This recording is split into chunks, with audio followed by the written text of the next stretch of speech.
Welcome to this USurfaceMesh plugin demonstration. Today we're going to have a look at rendering out the packed channels using the render textures function.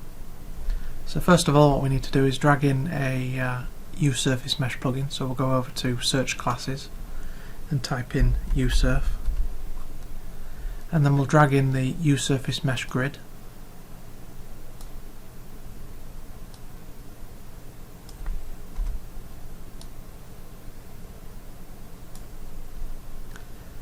And then we'll position it so that we can actually capture some of the surface below.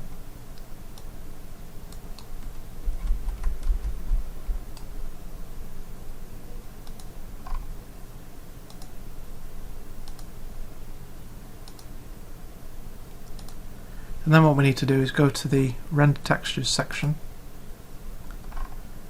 and go down to the Render Packed Channels.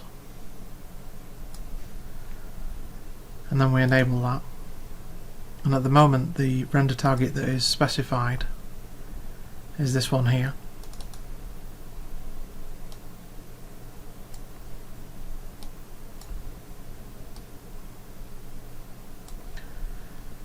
So what we can do is we can go and create the mesh.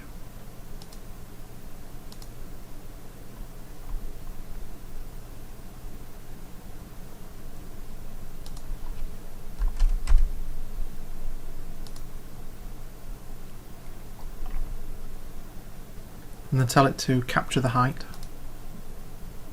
That'll project down onto the surface below.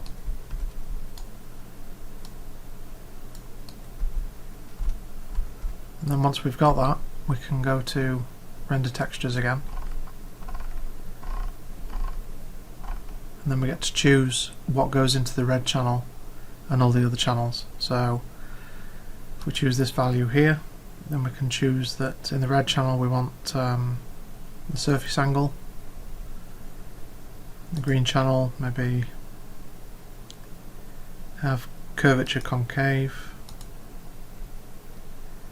and then for this one maybe ambient occlusion, and then for the alpha channel something like edge distance.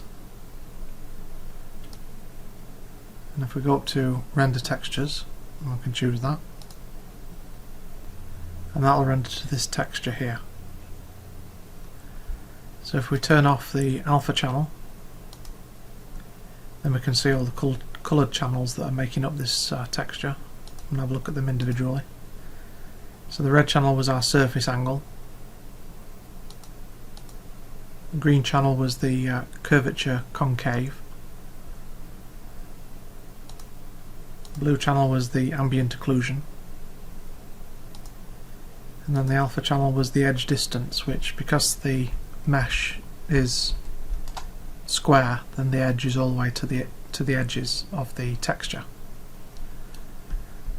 So obviously if we mask out the mesh with a different texture, which we can do now,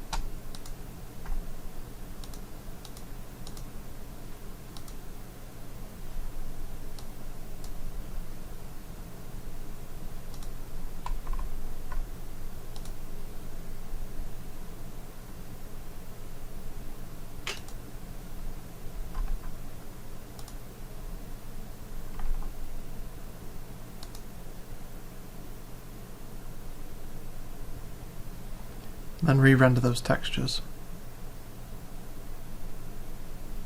The edge should now be towards the mesh that is actually there. So thank you for joining me for this video, and I'll see you in the next one.